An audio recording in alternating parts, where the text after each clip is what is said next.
Good morning, everybody. I'd like to welcome all of you to ODI. I'm Kevin Watkins. I'm director here. We have a very special guest this morning with in Joe Stiglitz, who I think if I actually read out his CV, we'd probably be here until tomorrow morning. So I'm not going to go into detail on the CV. Actually, Paul Samuelson described you as you said Paul Samuelson described you as the best economist ever produced by Gary, the town of Gary in Indiana, which actually sounds like a put down, but Paul Samuelson himself came from Gary in Indiana. Joe's work spans an enormous area. He won the Nobel Prize in 2001 for his work on asymmetric information and its application to a whole range of economics in credit markets, financial markets, labor markets, and elsewhere. I think for me, one of the really defining features of Joe's work is his sort of bridging between the academic world and the policy world. That he was he was chair of President Clinton's Board of Economic Advisors. He was chief economist at the World Bank until 2000. And I think many of us have followed him assiduously since then for his work on globalization and inequality. He's recently been very heavily involved in both monitoring the Greek crisis but engaging with political leaders in Syriza and elsewhere. So, Joe, it's wonderful to have you here. I'm sure a lot of people claim you as members of their family, but I think all of us in ODI see you as a member of the ODI family. So thank you so much for being here. The format is that Joe and I, mainly Joe, you'll be glad to hear, are going to have a conversation for around 30 minutes on 5 themes that we've selected, which will cover Addis, the Greek crisis, infrastructure, inequality, and transformative growth. We're going to try and do each of those in around 5 to 7 minutes. And then the aim is to really throw the discussion open to you guys.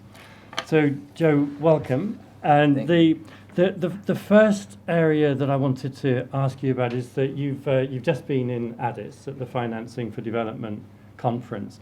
And that's often presented as the starting gun, if you like, for this whole series of summits that we've got coming up on the Sustainable Development Goals, climate and humanitarian financing next year.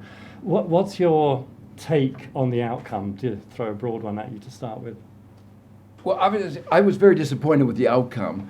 But for those who haven't followed the thing, there were some aspects that were very positive. The Addis was finance for development, and the question, a very big change, I think, from the spirit of 2002 when the Finance for Development began, where then a lot of the discussion or focus was on the developed countries meeting their obligation to their commitments, not obligations, but their commitments to provide 0.7% of GDP. You didn't hear any discussion of that. I think there's total disillusionment and no expectation that they will live up to those commitments. And this linking with Paris and the climate change, almost no expectations that they will live up even to the $100 billion a year promise for adaptation and mitigation. The discussion was much more on 2 issues. One, what the developing countries and emerging markets can do for themselves. And the second is the private sector. On the first, I think I put it very forcefully. I thought that if the developed countries like the United States weren't going to do what they morally or what they ought to be doing, at least they should get out of the way. And the big disappointment is that they didn't. And by that, what do I mean? What I mean is that, for instance, the emerging markets, developed countries, have opened up to foreign direct investment. There are a lot of And that means there's a lot of revenue being generated, profits from FDI. But it's important that they be able to tax that and use those resources to finance their own development. And here there was an interesting link between Greece and what was going on, because one of the accusations against Greece is failing to collect taxes, corruption, and that kind of thing, in particular failing to collect taxes. But the United States has been at the center of a global tax system for multinationals, which has opened up, facilitates tax evasion or avoidance, depending on how you want to define it. And I was on a commission that was headed by Jose Antonio Campo that looked at the structure of financing, of a structure of taxation of multinationals. And we agreed unanimously that the current system was broken. It was something I had felt very strongly, because when I was chairman of the Council of Economic Advisors, I had, almost 20 years ago, I had tried to change it. And I had run into the obstacle. The basic notion is, the basic system that we have now is called the transfer price system. And the transfer price system says you can make up numbers for whatever you want, and within limits. There are, but the example, all about it in terms of Starbucks. Not, it's somehow all at every street corner, but not making any profits in the UK. And your suspicion is, if they're not making any profits in the UK, why are they everywhere? And Apple, largest capitalization of any company in the United States, larger than GM at its peak. And all its profits originate from 300 people working in Ireland.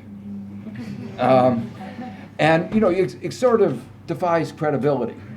But this is the system. Now, the question is, would you think that, so this system is basically broken, and our commission said that and proposed an alternative, which is analogous to the way that the U.S. states tax corporate profits. Basically, you have a unified framework, you unify all the subsidiaries, you bring it all together, and then you apportion on the basis of the level of economic activity occurring within the borders. Okay? So this is an apportionment system. So this is the system that works. And I said, we in the United States could not work with the transfer price system. And we've abandoned it. And the world needs to now use a similar system, and that's what our commission recommended. And ironically, the United States was the strongest opposition. So in the bureaucraties of the outcome document, the question was, should the UN group that looks at taxation be elevated, given more resources, to basically work towards the construction of an alternative system that would allow developing countries to tax the multinationals more effectively. And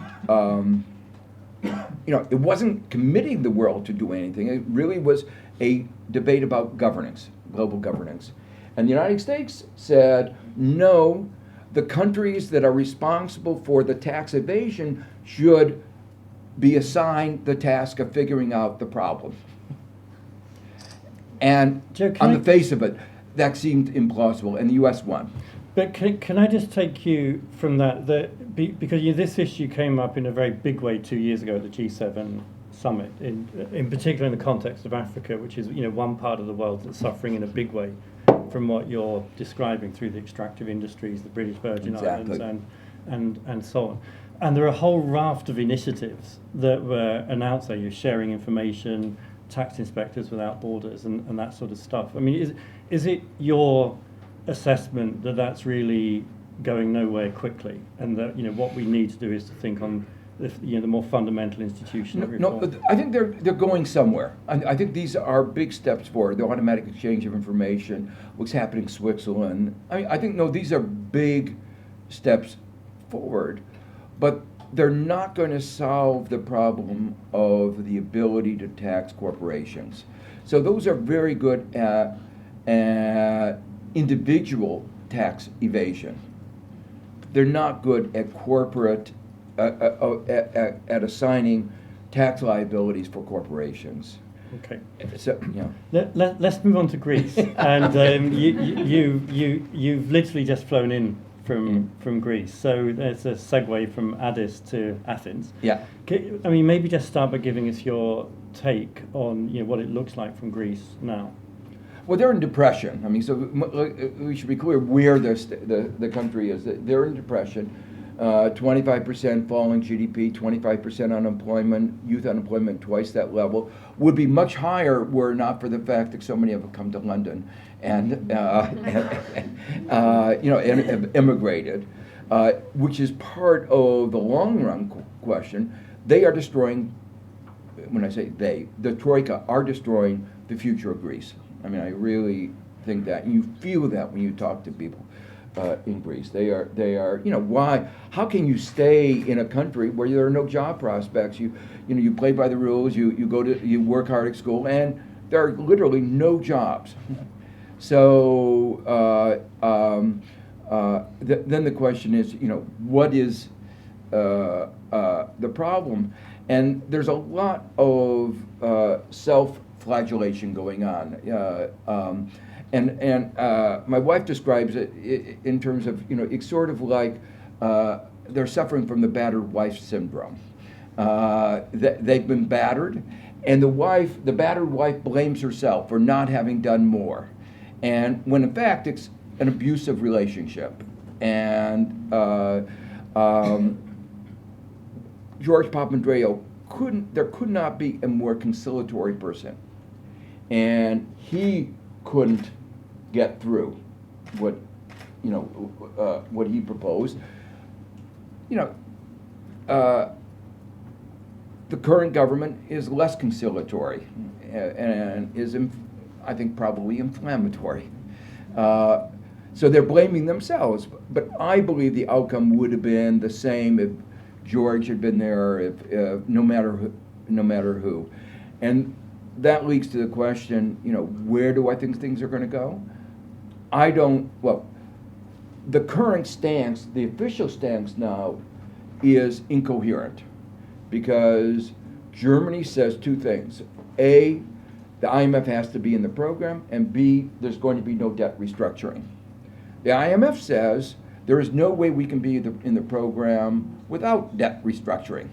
So you ask the Greeks have to sign on to a program that the members of the Troika say can't prevail.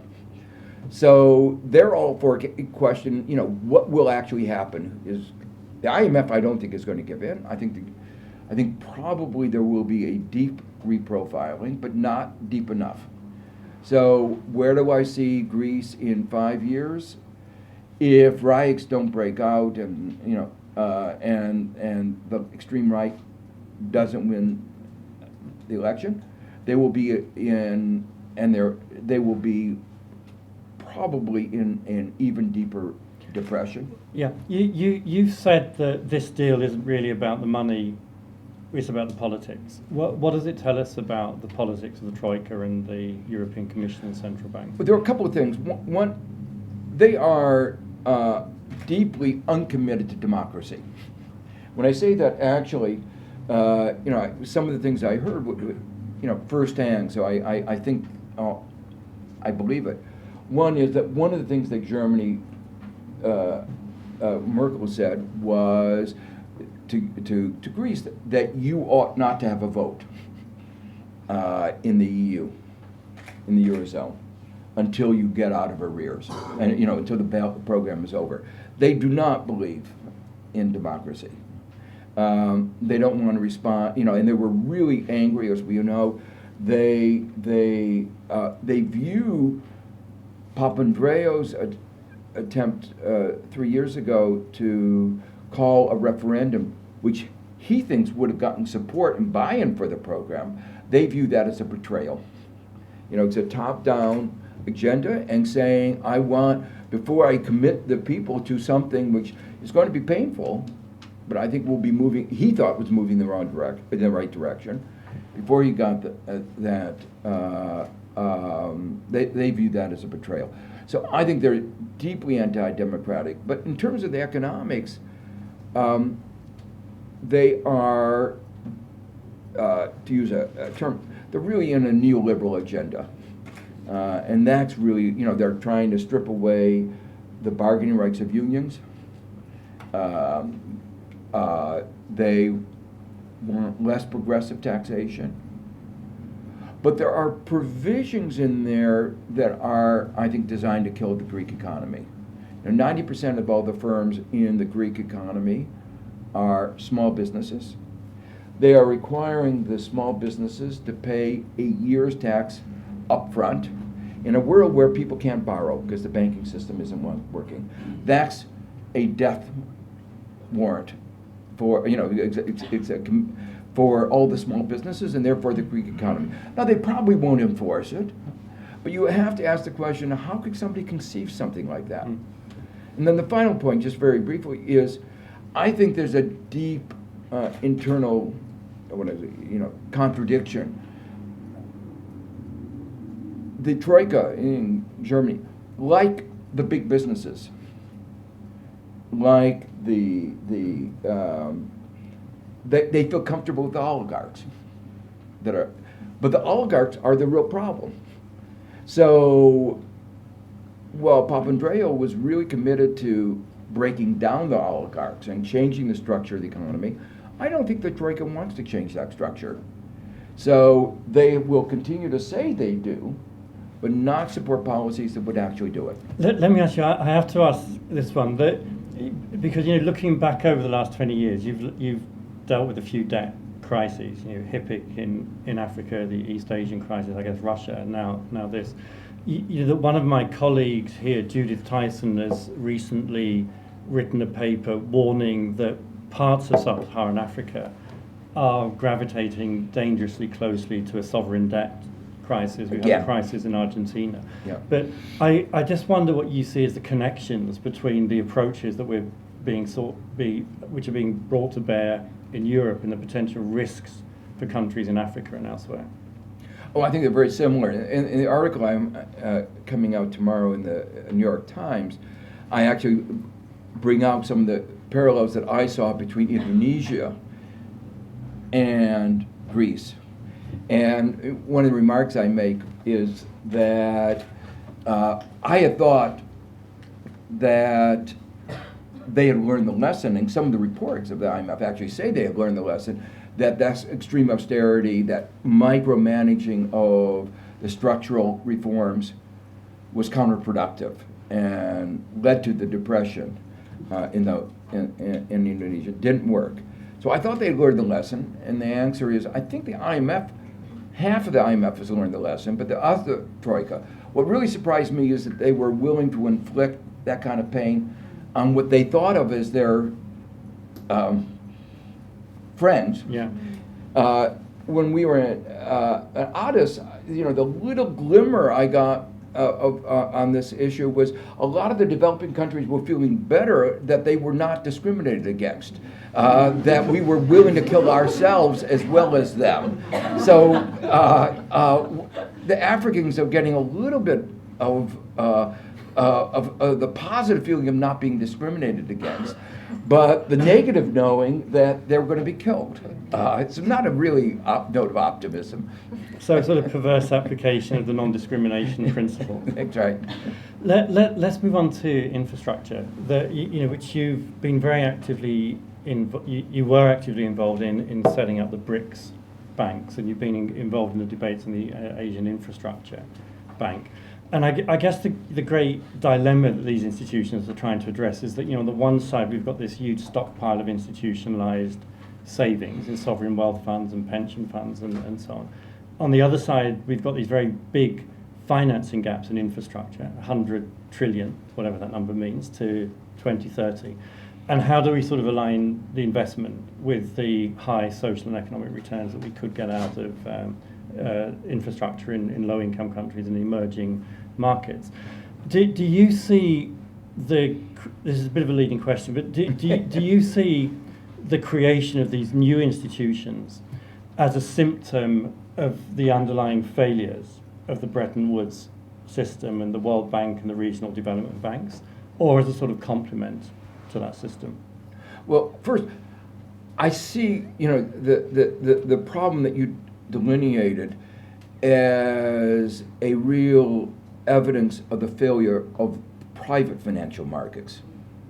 That we all talk about what are private financial markets about. We talk about them. It's not really true, but we talk about them intermediating between savings and investment. And we have these huge pools of savings, huge needs in investment. And what was our private financial markets the best investment they could find was building shoddy homes in the middle of the Nevada desert. And clearly not the best use of global savings. So they fail. I think the problem is very intrinsic and deeper because the pools of savings that you describe are all long-term. The investment needs are long-term. And in between, you have the most extraordinarily short-sighted private financial markets, whose horizons used to have gone from a quarter down to a nanosecond. So one of the strands of thought of the finance for development that I mentioned was the more reliance on the private sector. I think that's foolish. I mean, it would be nice if we can try to reform the private financial sector. I think some of what is going on in the policy circles is moving in the wrong direction. If we have time, we can talk about that. But the private financial sector is clearly failed. Now, that's the recognition that private financial markets don't work was why the World Bank was founded. And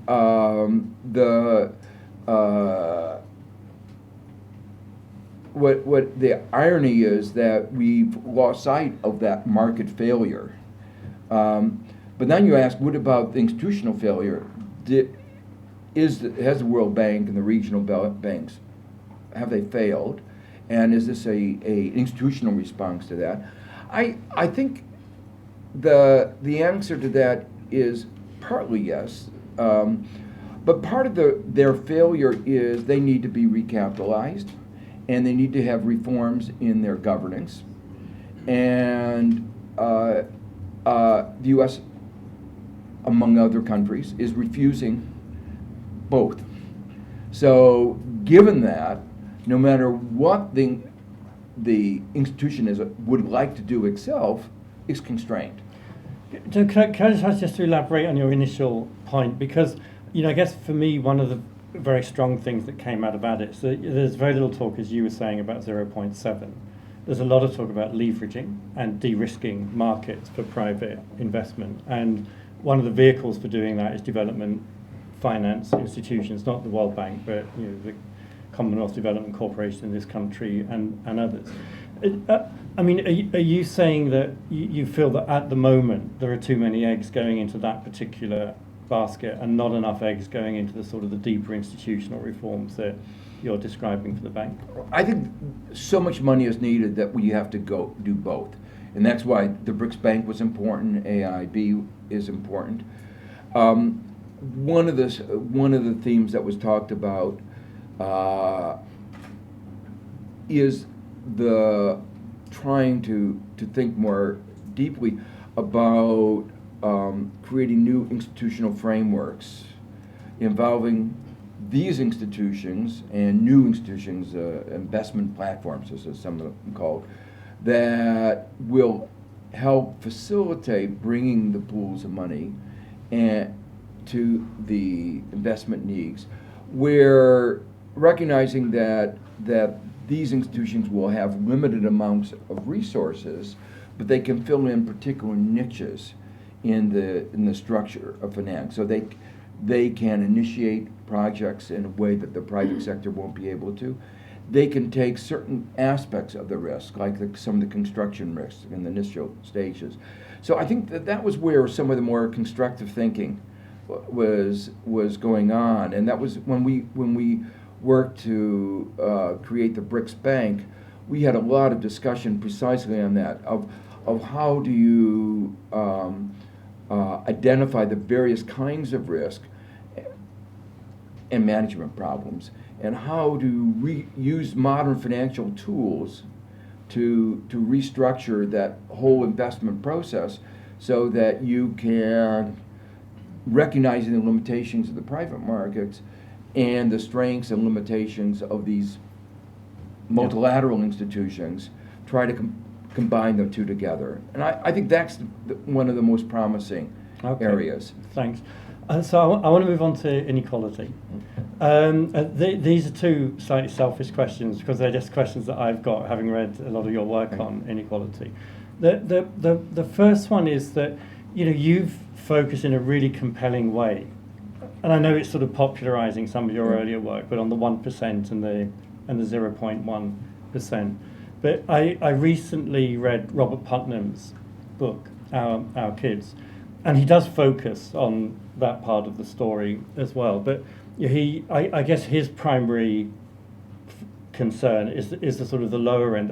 What is going on socially and culturally that's moving the rung in the ladder from the bottom to the middle. And actually, you've written about your own childhood, actually, and Gary, you saw this sort of process of social segregation going on.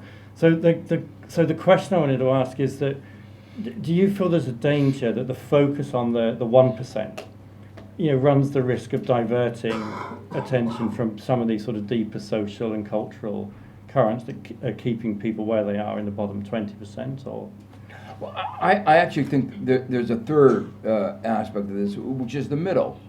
And from a political point of view, it's almost the middle that I think that we will need to focus on.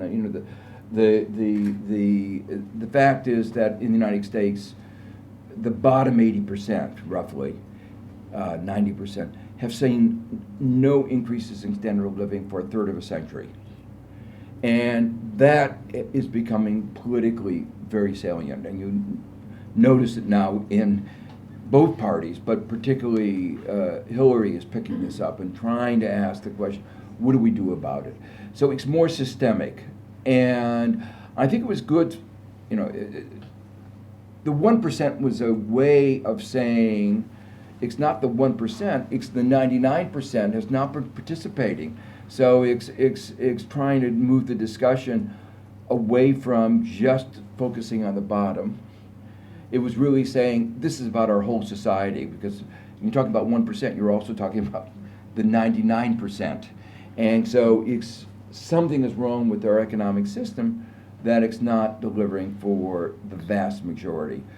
So the big, where we've been, the last, you might say, leg of our efforts, and where this is connecting with the elections in America, and I think with what will be going on in other areas, is it's not just a matter of redistribution.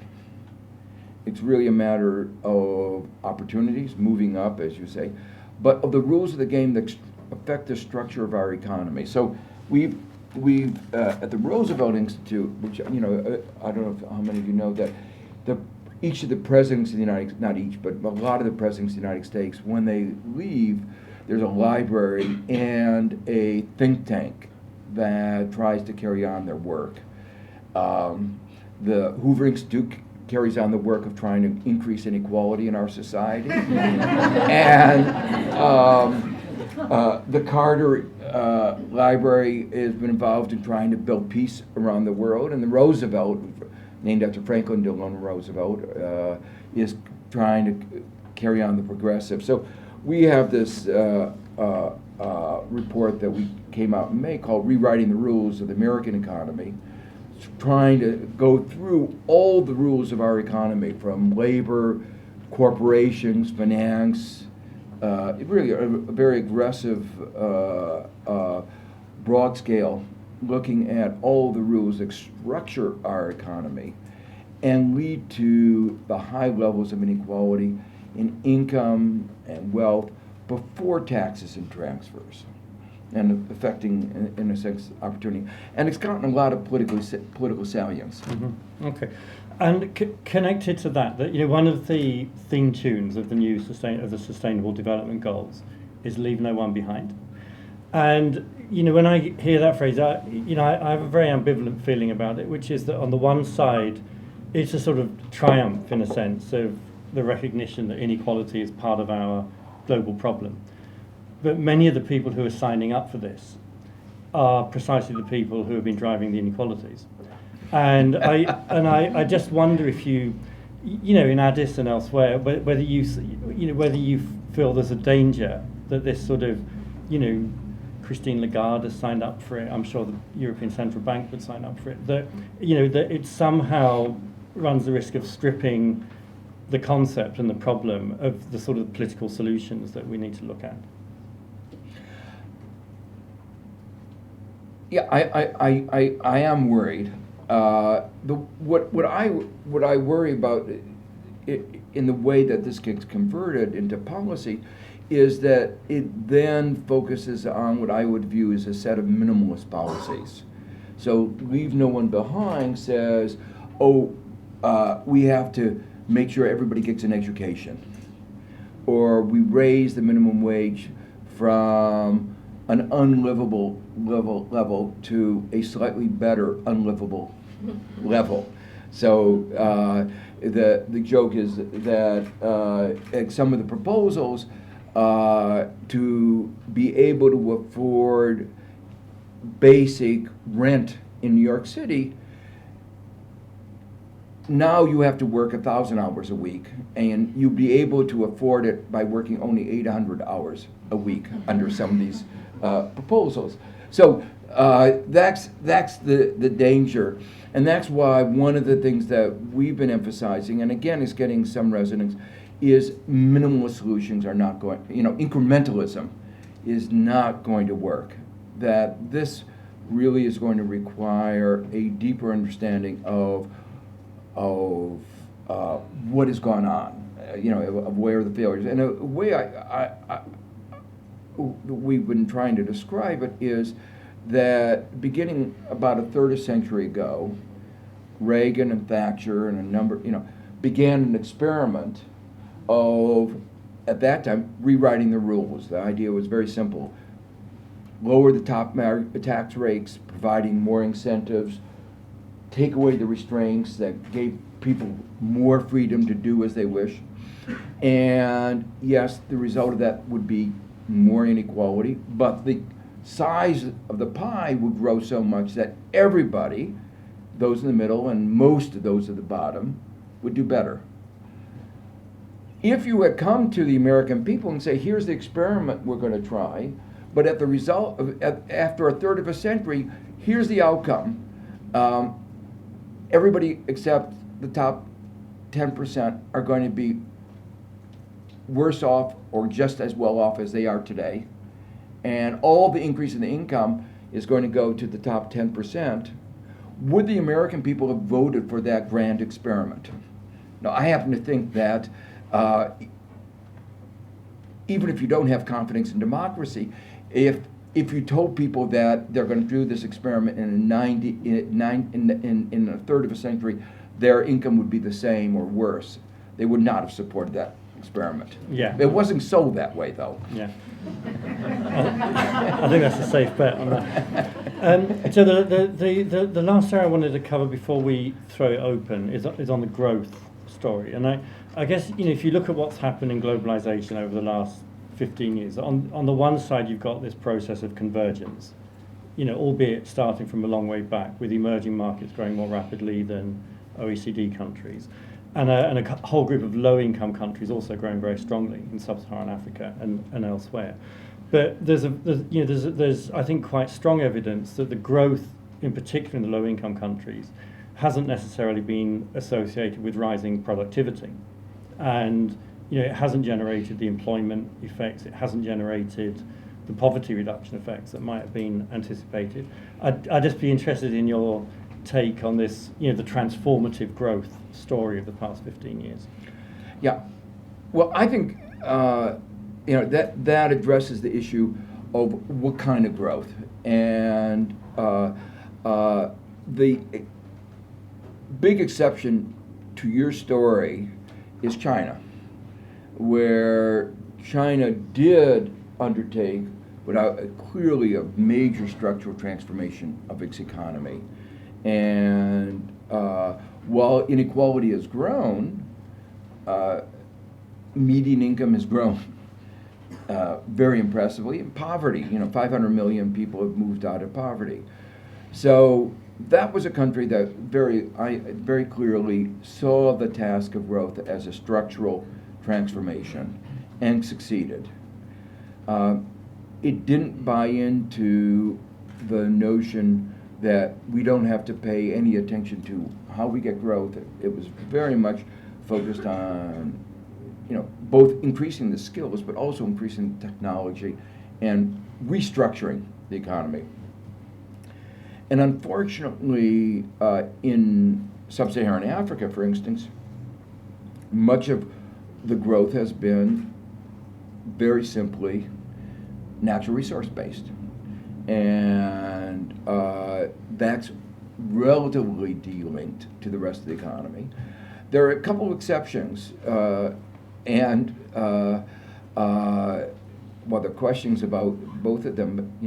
We were in Ethiopia, and that's a country that's been remarkably successful. Its growth, I think it's averaged over the last 10 years about 10% a year, 9% a year. So 8 to 9%. But I mean, that's impressive growth, and if you asked, 50 years ago, those numbers were not even conceivable. So, and they've had a very structural transformation perspective. They very much were focused on, what's interesting, if you talk to the leaders of Ethiopia, Mauritius, Rwanda, they were very deeply influenced by the successes in East Asia. And they studied them very carefully. Meles actually wrote a book about this. It's not yet been published, but it really affected his thinking. So the point I'm making is that the big successes where they have managed to reduce inequality have been those countries that said, we want a structural transformation. So it's possible. And one of the, we had some discussion with Justin Lin, who's the chief economist for the current chief economist of the World Bank. He's been very focused on the issue of African structural transformation, picking up the idea that wage increases in China are going to be such that the employment in manufacturing and production in manufacturing in China is going to go down, and it's up to grabs where it goes. And that he very much is trying to make sure that more of it goes to Africa. And that is the kind of structural transformation that will bring more broad-based prosperity. Okay. Joe, thank you. We actually got through 5 themes in only 3 minutes over time, which is fantastic. I should have said right at the outset that we have several hundred online participants in the meeting. We don't always have quite that many, so as a tribute to you. What I want to do now is take questions in groups of 3. The first 2 questions are actually planted questions. So the first one from... not hostile planted, but just planted. The first one is from Stephanie Griffiths-Jones.